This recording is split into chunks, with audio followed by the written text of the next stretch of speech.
The phone buzzed on the cold granite countertop, a stark, industrial sound in the silent kitchen. Arthur Phelps, 58, finished pouring the last of the French press into his mug, the rich, dark aroma of familiar comfort. The condo, with its floor-to-ceiling windows overlooking the Chicago skyline, was too quiet, too still. Elise was supposed to be on day 4 of a spiritual wellness retreat in Sedona. Her absence was a palpable thing, a void he had been quietly acclimating to for months. He picked up the phone. The message wasn't from a retreat center. "Arthur, I'm not coming back. I've met someone who truly sees me. Don't bother looking for us. I've already moved your things to storage. Unit 47B, code 0915.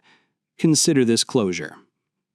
Beneath the text was a screenshot, a bank transfer confirmation, $247,000, moved from their joint savings account to her private one. The numbers glowed on the screen, a cold digital epitaph for a 15-year marriage. Arthur set the phone down, the ceramic of the mug warm against his palm. He took a slow, deliberate sip of his coffee. The bitterness was perfect. He noticed everything. He was a forensic architect, a man who made his living deconstructing blueprints, identifying the single flawed beam, the improperly calculated load-bearing wall, the subtle weakness that could bring an entire structure crashing down. He had built his career, his very life, on the principle of seeing what others missed.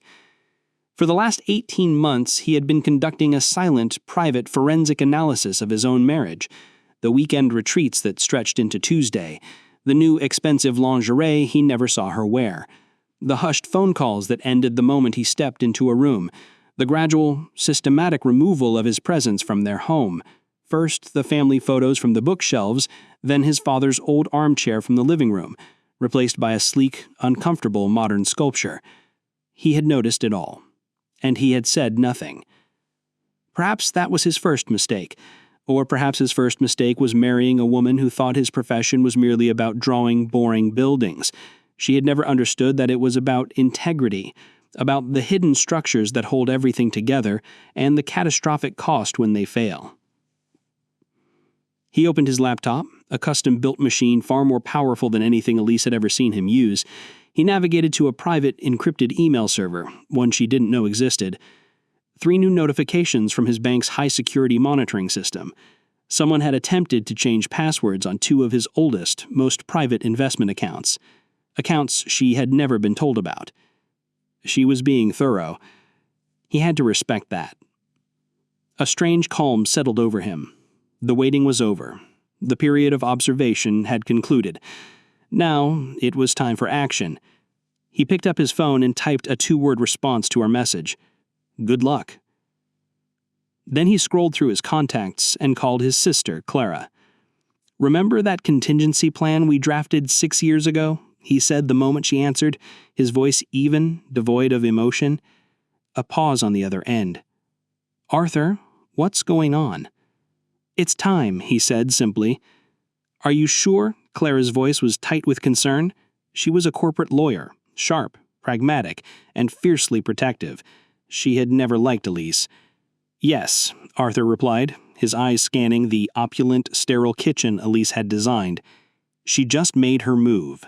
He hung up, and his gaze fell on the one remaining photograph in the entire apartment. It was on the wall beside the Sub-Zero refrigerator, a small, silver-framed picture from their wedding day. He was looking at the camera, a hopeful, slightly dazed smile on his face. Elise was turned slightly toward him, but her eyes were looking somewhere just past his shoulder, toward the horizon. He should have noticed that, too. He had met Elise Vance at a gallery opening for a mutual friend. He was 43, cautiously emerging from the wreckage of a first marriage that had ended due to his then-wife's infidelity. He was focused, rebuilding his architecture firm, and content with his own company. Elise was 37, a whirlwind of energy and ambition, a self-styled life design consultant with a dazzling smile and an opinion on everything. She found his profession quaint. "I don't need to understand the stress loads or whatever," she'd say with a dismissive wave of her hand whenever he tried to share a detail of his work. As long as the checks keep clearing and we can live in a beautiful space, that's all that matters, darling. They were married within 14 months. He funded her consulting office, a lavish space in River North, from his own savings. When she wanted this penthouse condo with its views of the lake, he agreed. When she demanded a Mercedes G-Wagon and biannual trips to St. Bart's, he nodded and signed the checks. He built the life she wanted, beam by expensive beam. His mother, a shrewd woman who had built a small publishing empire from nothing, had once taken him aside after a particularly extravagant dinner party Elise had thrown.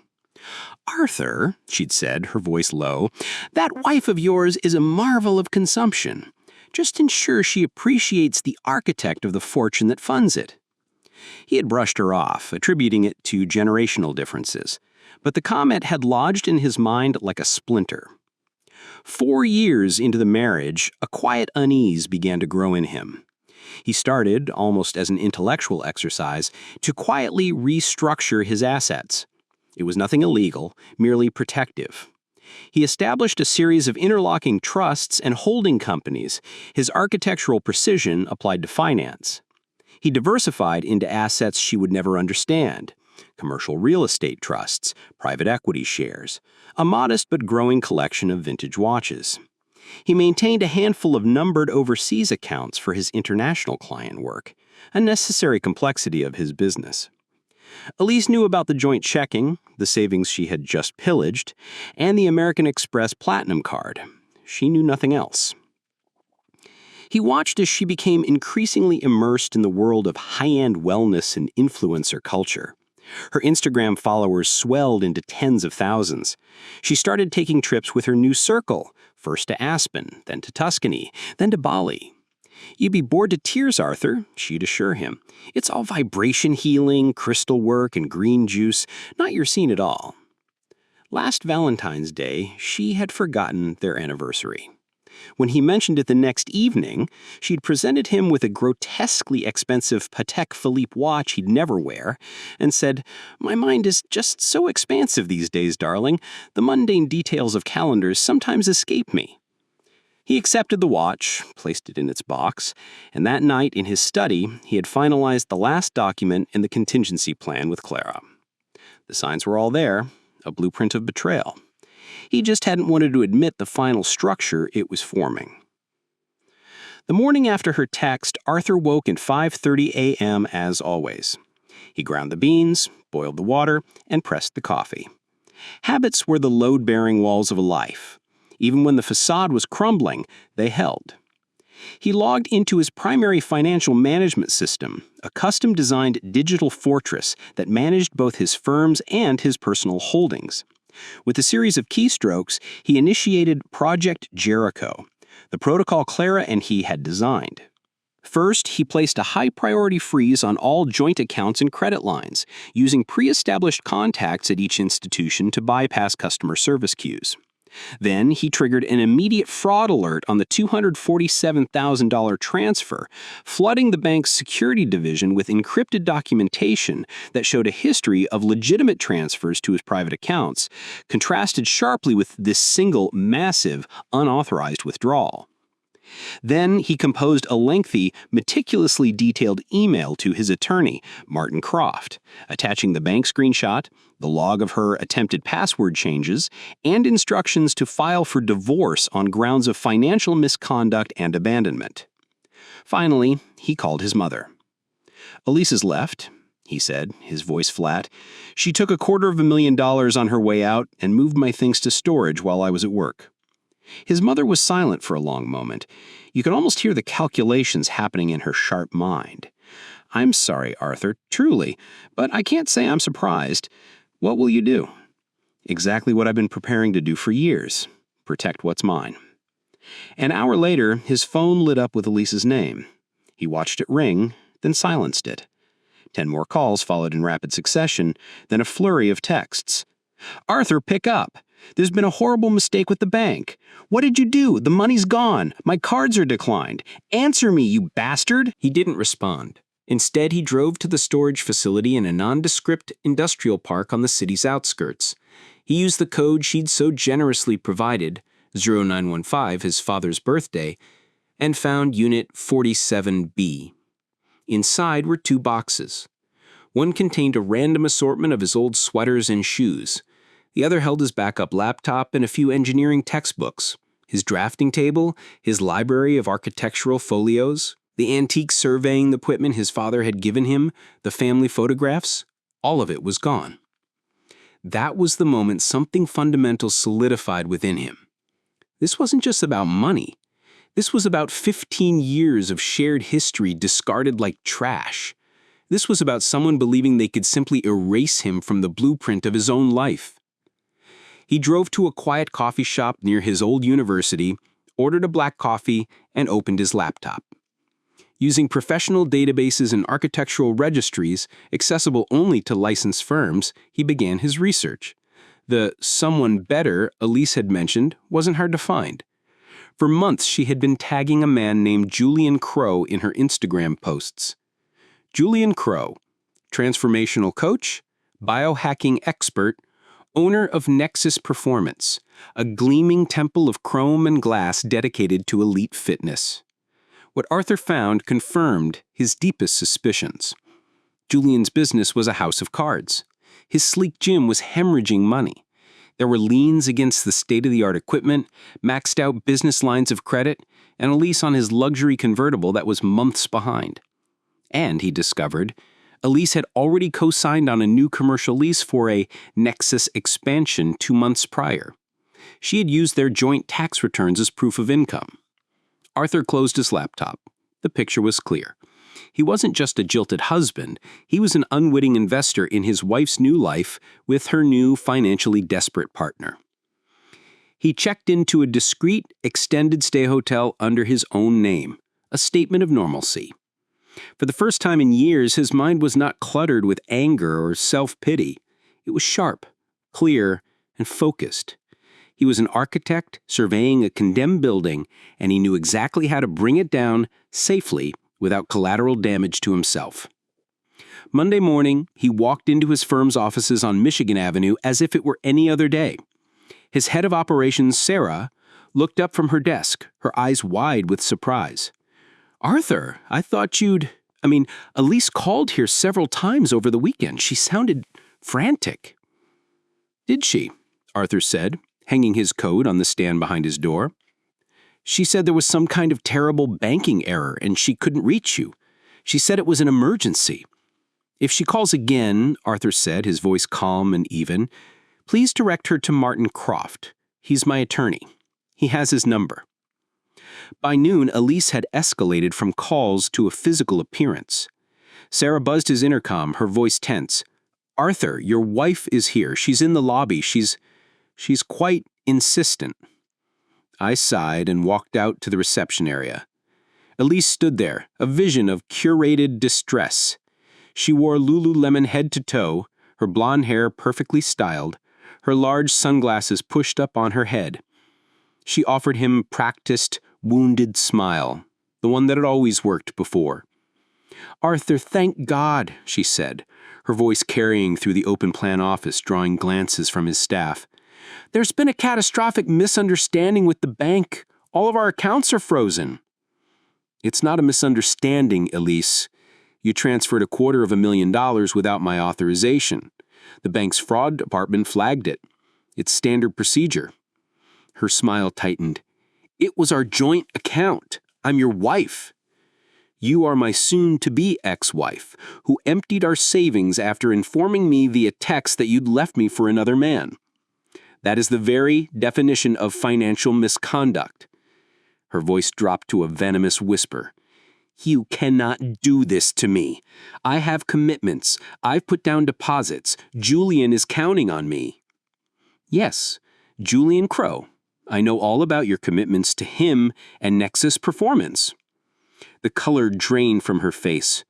"You've been investigating me?" "I've been protecting my assets from fraud. It's what I do." "I'll fight this," she snapped, her composure cracking. "I'll take you for half of everything. You'll see." He looked at her with a cold, analytical detachment.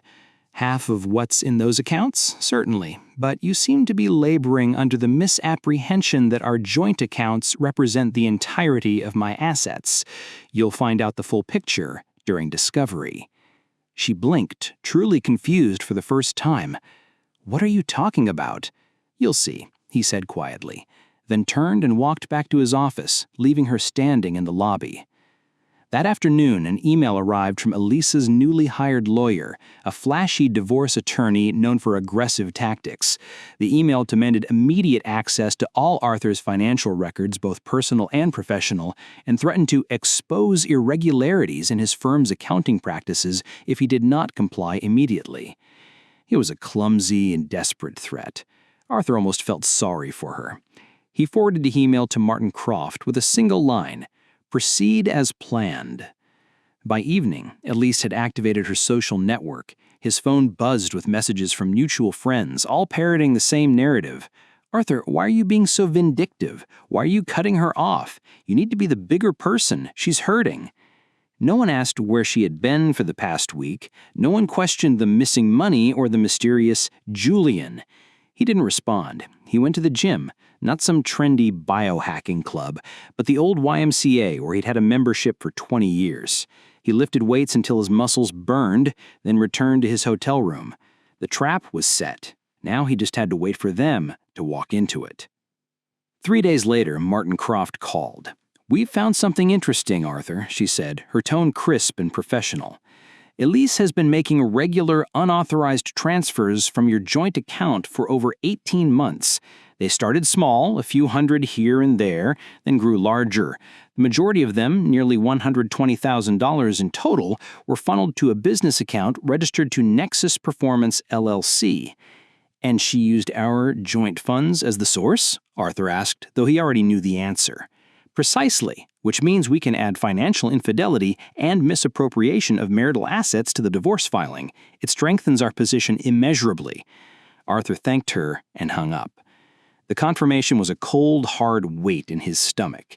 She hadn't just fallen in love and left. She had executed a long-term plan, systematically funding her escape and her new boyfriend's failing business with his money.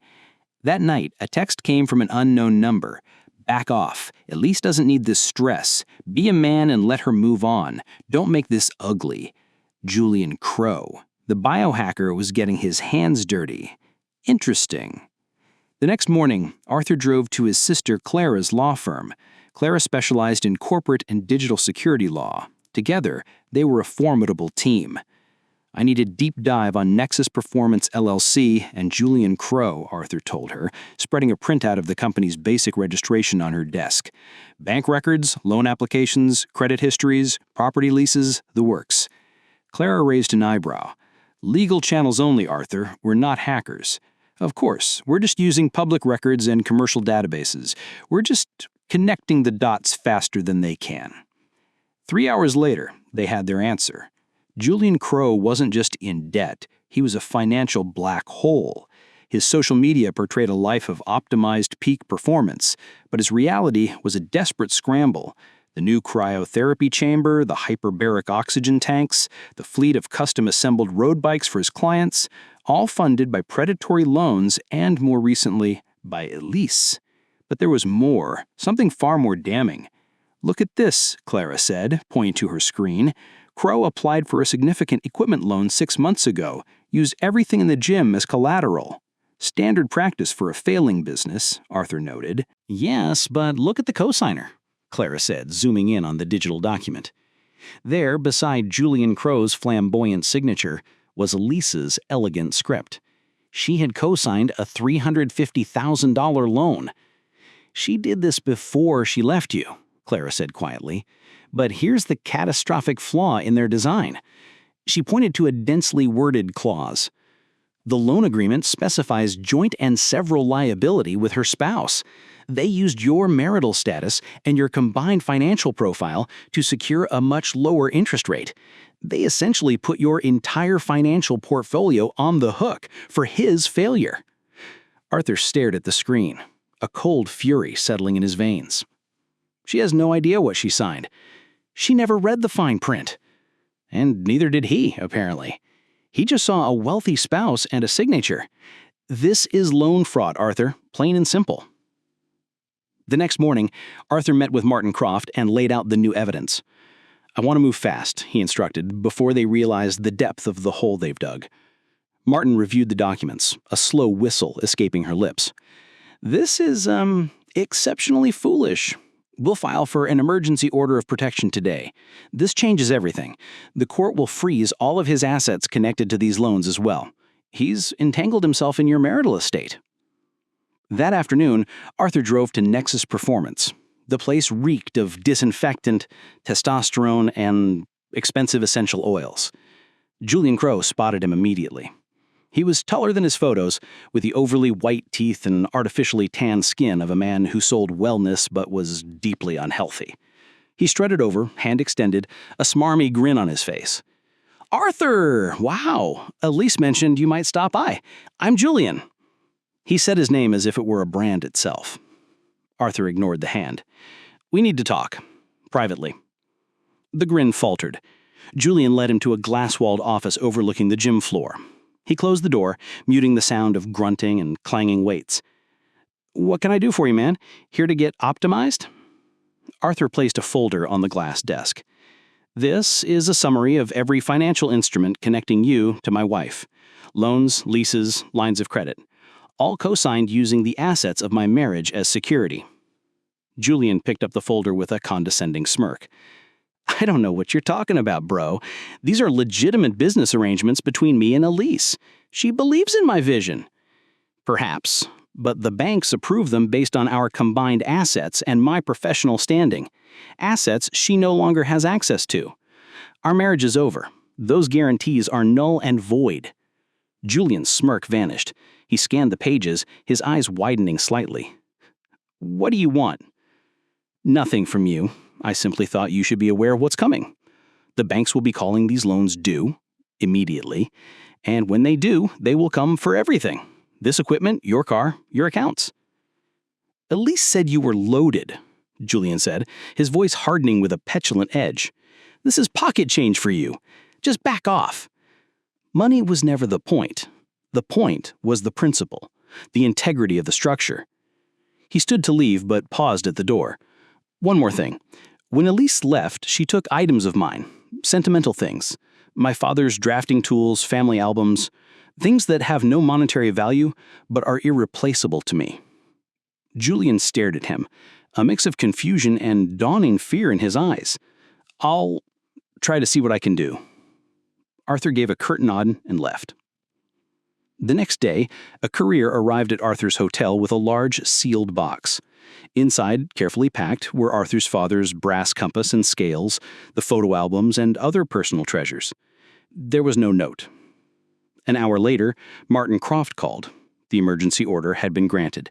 Every asset, even tangentially related to the marital estate, was frozen, including the accounts and equipment tied to Nexus Performance's fraudulent loans. Arthur logged into his system. The alerts were flashing. Elise had attempted to access various frozen accounts 32 times in the past 24 hours. She had also tried to withdraw a large cash advance against their home equity line. Denied. His phone lit up with her number. This time he answered. "What have you done?" she screamed, her voice raw and shaking. "The bank is calling in Julian's loans. All of them. They're sending a repossession crew tomorrow. You're destroying him to get back at me." "I'm not doing anything to him," Arthur said, his voice calm and flat. "I'm protecting myself from fraud. You committed loan fraud, Elise. You forged my financial identity to secure his debt. That has consequences." "We can work this out," she cried, her tone shifting dramatically to a pleading whine. "Please, Arthur, come home. We can talk. We can fix this. 15 years. It has to mean something." He almost laughed at the transparent desperation. 15 years of marriage, and she still believed he was the same easily manipulated man. "There is nothing to work out. The divorce will proceed, the fraud investigation will continue, and Mr. Crow is about to learn a very expensive lesson about due diligence." He ended the call and blocked her number. That night, he slept a deep, dreamless sleep. 3 weeks later, They sat across from each other in the sterile calm of Martin Croft's conference room. Elise looked hollow. Her expensive blazer and designer jeans couldn't conceal the shadows under her eyes, the tension in her jaw. Her lawyer, a man with a too-tan complexion and a flashy tie, spoke first. My client is willing to be reasonable regarding the division of marital assets despite the aggressive and, frankly, vindictive tactics you've employed. Martin offered a thin, professional smile. That's excellent to hear, because there's been a significant development. She slid a document across the polished table. The bank's forensic audit is complete. They've determined that Elise forged Arthur's signature on multiple loan documents using their marital assets as collateral without his knowledge or consent. Elise's lawyer snatched the document, his tan paling as he read it. We will need ample time to review these allegations. Of course, Martin said smoothly, but you should be aware that the bank has already referred the matter to the state's attorney. This meeting is a courtesy before criminal charges are filed. Criminal charges? She whispered, her eyes wide with genuine terror as she looked at Arthur. You can't be serious. I didn't file them, Elise. The bank did. That's what happens when you commit loan fraud. It's a felony. Her lawyer leaned in and whispered frantically in her ear. She shook her head, then nodded, then shook her head again, a frantic little dance of denial. However, Martin interjected, if Ms. Vance is willing to sign our proposed settlement agreement today, Arthur is prepared to provide a statement to the bank and the state's attorney that could significantly mitigate the criminal implications. He will not press charges for the theft of personal property or the initial unauthorized transfer. Arthur watched the fight drain out of her. She had expected a battle over money and alimony. She had not expected to be staring into the abyss of a felony conviction.